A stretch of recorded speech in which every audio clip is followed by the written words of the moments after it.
Hello, मैं आपके लिए लेके आया हूँ बीट एपिसोड और ये एपिसोड बहुत ही कमाल का होने वाला है।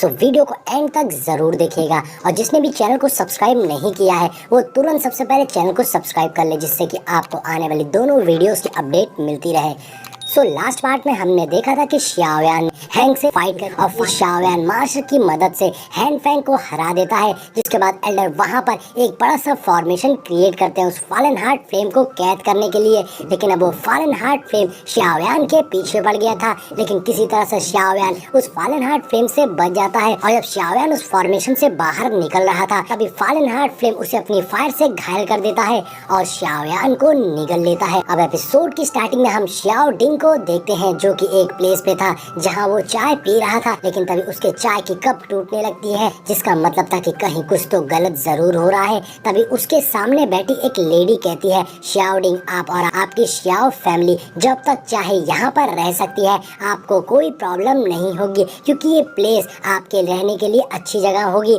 और यहाँ पे यूनलैन सेट की भी हिम्मत नहीं होगी कि वो यहाँ कुछ कर सके और आपकी शाओ फैमिली यहाँ पर पूरी तरीके से सेफ है। जिसपे शाओ डिंग उस लेडी और वहाँ बैठे एम्पर का शुक्रिया अदा करता है। ये वही एम्पर थे जिसने शाओयान की फैमिली को इससे पहले बचाया था। दरअसल शाओ फैमिली अब इनके यहाँ पर पनाह लेने आई थी, क्योंकि बाहर यूनलैन सेट शाओ फैमिली को खत्म करना चाहता है। अब ये एम्पर शाओ फैमिली की मदद क्यों कर रहे हैं ये आपको आगे पता चलेगा। अब उस लेडी की ऐसी मदद देख के शाओ डिंग उनका शुक्रिया अदा करता है और ऐसी कंडीशन में उनकी हेल्प करने के लिए, क्योंकि अगर वो सभी शाओ फैमिली की मदद नहीं करते तो शाओ फैमिली पूरी तरीके से डिस्ट्रॉय हो जाती। जिसपे वहाँ बैठे एम्परर कहते हैं, मैंने शाओयान से प्रॉमिस किया था जब उसने गामा एम्पायर को छोड़ा था कि मैं किसी भी हाल में उसकी फैमिली की रक्षा करूंगा। मैं जल्दी किसी को प्रॉमिस नहीं करता, मगर एक बार जो मैंने प्रॉमिस कर दिया तो मैं उसे फुलफिल जरूर करता हूँ, यानी कि उसे जरूर निभाता हूँ। तभी वहाँ बैठी लेडी कहती है, शीगुल्स के इनर कोर्टयार्ड को पूरी तरीके से साफ कर दिया गया है, तो आप और आपकी फैमिली वहाँ पर आराम से रह सकते हैं और अगर कोई भी चीज की जरूरत होगी तो आप हमें बिना हिचकिचाए बता सकते हैं। तभी उसे लेडी की नजर शाओ डिंग के पैरों पर पड़ती है जो ठीक नहीं थे। शाओ डिंग घायल था, जिसपे वो लेडी कहती है, हमें सबसे पहले एल्केमिस्ट यूनियन से किसी एल्केमिस्ट को बुलाना होगा जो जल्द से जल्द आपका इलाज कर सके। अब ये बात सुनकर शाओ डिंग पहले तो उस लेडी मिस जेफरी का शुक्रिया अदा करता है उनकी काइंडनेस और मदद के लिए, लेकिन उसके बाद वो कहता है कि ऐसा मत करिएगा, क्योंकि ऐसा करने से सबको पता चल जाएगा और इससे हम सभी मुसीबत में पड़ सकते हैं। वो इसका फायदा उठा के यहाँ पर बहुत बड़ा डिजास्टर ला सकते हैं। लेकिन यहाँ शाओ डिंग परेशान था, क्योंकि वो बस यही सोच रहा था, क्या शाओ ली ने थर्ड ब्रदर यानी कि शाओयान को ढूंढ लिया होगा, क्योंकि यहाँ शाओ डिंग जानता था कि अब उसकी मदद सिर्फ शाओयान ही कर सकता है, वही पूरे शाओ फैमिली को संभाल सकता है। अब सीन चेंज होता है और हम उस फॉलन हार्ट फ्लेम के इनर वर्ल्ड को देखते हैं, जहाँ शाओयान को निगलने के बाद शाओयान पड़ा हुआ था मगर वो अभी भी बेहोश था। तभी शाओयान कुछ हलचल करने लगता है, यानी कि अब उसे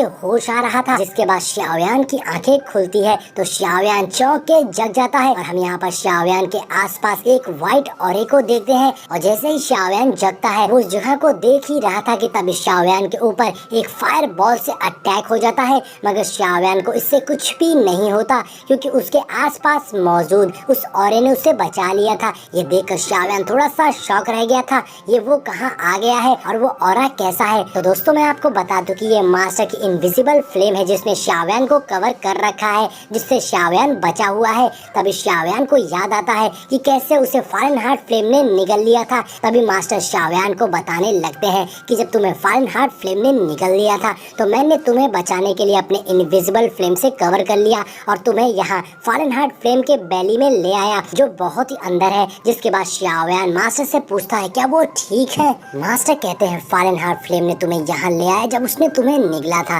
तभी मास्टर की आवाज सुनकर शाओयान को काफी सुकून मिलता है और वो उनसे पूछता है, मास्टर आप कैसे हैं? जिस पर मास्टर कहते हैं, मैं कुछ समय तक रह सकता हूँ। आगे मास्टर शाओयान को बताते हैं कि वो यहाँ पिछले लगभग आधे महीने से है और इतने टाइम में फॉलन हार्ट फ्लेम शाओयान को रिफाइन करने की कोशिश कर रहा है ताकि शाओयान में जो फायर है उससे भी फॉलन हार्ट फ्लेम हासिल कर सके। अब ये सुनकर शाओयान बिल्कुल शॉक हो गया था, क्योंकि इतने टाइम से शाओयान बिल्कुल बेहोश पड़ा था और उसे कुछ होश नहीं था। इसलिए इतने टाइम से मास्टर खुद शाओयान को प्रोटेक्ट कर रहे थे अपनी ग्रीन व्हील फायर से, लेकिन इसमें मास्टर की बहुत सारी एनर्जी यूज हो रही थी, इसलिए अब मास्टर ज्यादा देर तक शाओयान को प्रोटेक्ट नहीं कर सकते थे।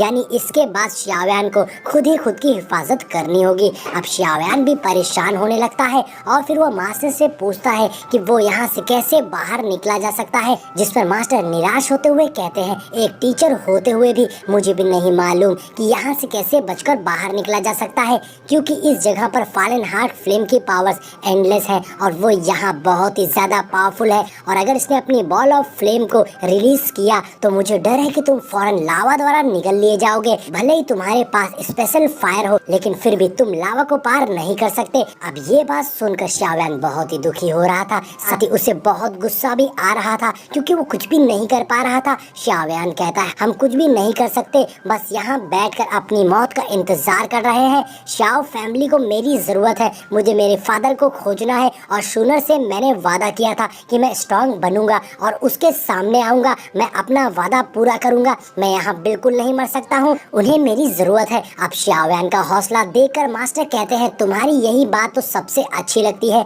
तुम्हारे पास हमेशा हाई मोटिवेशन होती है, कभी भी उम्मीद नहीं खोते हो, और इस केस में मैं तुम्हारी पूरी मदद करूंगा, भले ही मुझे मेरी ओल्ड बोन्स का ही क्यों नहीं यूज करना पड़े। और आगे मास्टर कहते हैं, मेरी बोन स्पिरिट कोल्ड फायर अभी 3 दिन तक चल सकती है, मैं अपनी बची हुई सारी सोल पावर को तुम्हारे अंदर डाल दूंगा, जिसके बाद मैं गहरी नींद में सो जाऊंगा और फिर सब कुछ बस तुम पर डिपेंड होगा। मैं उम्मीद करता हूँ जब मैं जगूंगा तब तुम जिंदा और आजाद होगे। जिस पर शाओयान भी खड़ा होकर कहता है, फिक्र मत करिए मास्टर, मैंने भी आपसे वादा किया है, मैं आपके लिए बॉडी बनाऊंगा जो आपकी सोल को होल्ड कर सके, जिससे आपकी सोल एक फिजिकल बॉडी में आ सके और आप दोबारा जिंदा हो सके। तो मैं यहाँ कैसे मर सकता हूँ, अपना वादा पूरे किया बिना आप फिक्र मत करिए मास्टर, मुझे कुछ नहीं होगा। जिस पर मास्टर भी कहते हैं, बहुत अच्छे, अपना ख्याल रखना। जिसके बाद अब शाओयान तैयार हो गया था और वो अपनी अर्थ फायर लोटस को बाहर निकाल लेता है, और इसी के साथ में ये एपिसोड यहीं पर एंड हो जाता है।